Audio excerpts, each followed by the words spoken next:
दोस्तों हाजिर हो गया हूं आपके लिए एक और फिल्मी कहानी लेकर। दोस्तों आप सदी के महानायक अमिताभ बच्चन के बारे में तो जानते ही हैं, लेकिन क्या आप सदी के खलनायक के बारे में जानते हैं?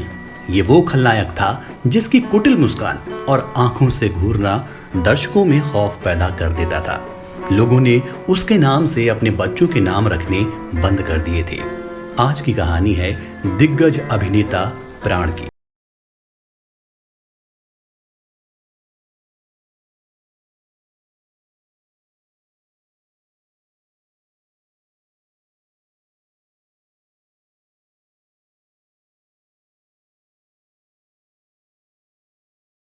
नहीं जानता।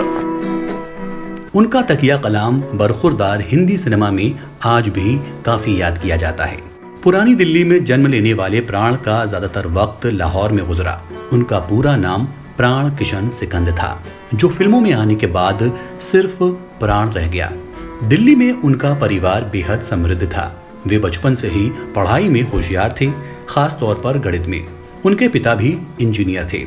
ये तो सब जानते हैं कि प्राण को पान खाने का बेहद शौक था और इसी शौक ने उन्हें फिल्मों तक पहुंचा दिया।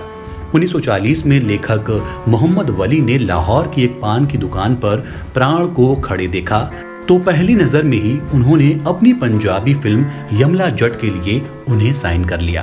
प्राण के घरवाले उनके फिल्मों में काम करने के खिलाफ थे, लेकिन प्राण घरवालों को बिना बताए काम करते रहे।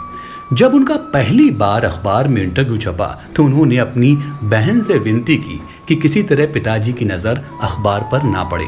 जैसे तैसे पिता को पता चल ही गया। प्राण पंजाबी फिल्मों में अच्छे स्थापित हो गए थे, लेकिन भारत के बंटवारे के बाद उन्होंने लाहौर छोड़ दिया और 14 अगस्त 1947 को मुंबई आ गए। आपको ये जानकर हैरानी होगी कि लाहौर छोड़ने के बाद उनकी कई फिल्में पाकिस्तान में रिलीज हुई, जिसकी शूटिंग उन्होंने बंटवारे से पहले कर दी थी। हिंदी सिनेमा में उनकी शुरुआत हुई फिल्म जिद्दी से। लाहौर से मुंबई आने के करीब 8 महीने के बाद लेखक सादत हसन मंटो और अभिनेता श्याम ने उनकी मदद की और उन्हें फिल्म निर्देशक शाहिद लतीफ से मिलवाया। शाहिद ने प्राण को फिल्म जिद्दी में रोल दे दिया और उनकी हिंदी सिनेमा में शुरुआत हो गई। इसके बाद प्राण ने खलनायकी से हिंदी सिनेमा में अपनी अलग पहचान बना ली।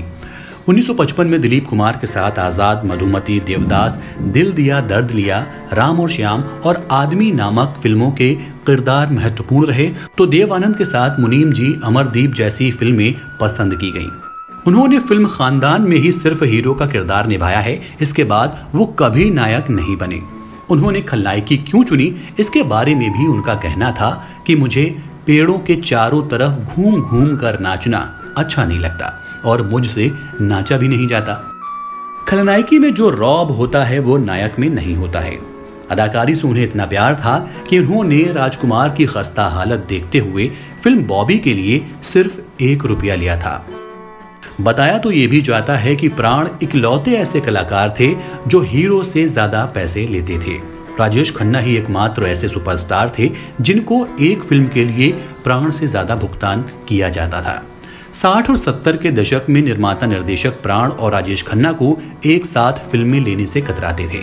उनका मानना था कि दोनों को एक साथ लेकर फिल्म बनाने से प्रोडक्शन की कॉस्ट बढ़ जाती है और बजट बिगड़ जाता है। एक वक्त था जब प्राण का मेहनताना सदी के महानायक अमिताभ बच्चन से भी ज्यादा था। वो प्राण ही थे जिन्होंने फिल्म जंजीर के लिए अमिताभ बच्चन के नाम की सिफारिश प्रकाश मेहरा से की थी और ये किरदार पहले देवानंद, धर्मेंद्र, राजकुमार को भी ऑफर किया जा चुका था। राजकुमार ने यह रोल प्रकाश मेहरा से यह कहते हुए ठुकरा दिया था कि मेरी कहानी मुझे ही सुनाने चले आए हो। दरअसल राजकुमार किसी जमाने में पुलिस वाले हुआ करते थे और जंजीर का नायक पुलिस वाला था। खैर, प्राण का भी इस फिल्म में शेर खान नाम का अहम किरदार था। अब जब शेर खान की बात आ ही गई है तो एक और बात आपको बताते हैं। फिल्म में शेर खान का जो गेटअप था उसको प्राण ने खुद तैयार करवाया था। दरअसल प्राण को मेकअप की अच्छी समझ थी। वो अपने मेकअप पर खुद काम किया करते थे। वो अपने घर में एक चित्रकार रखते थे जो उनके मनचाहे लुक को बनाता रहता था। इसके बाद उनके मेकअप आर्टिस्ट और विग बनाने वाले उस लुक पर काम करते थे। गुमनाम, परवरिश, जंजीर, डॉन और शहीद में उनके लुक को काफी पसंद किया गया और इन लुक्स और स्टाइल को उन्होंने खुद तैयार करवाया था।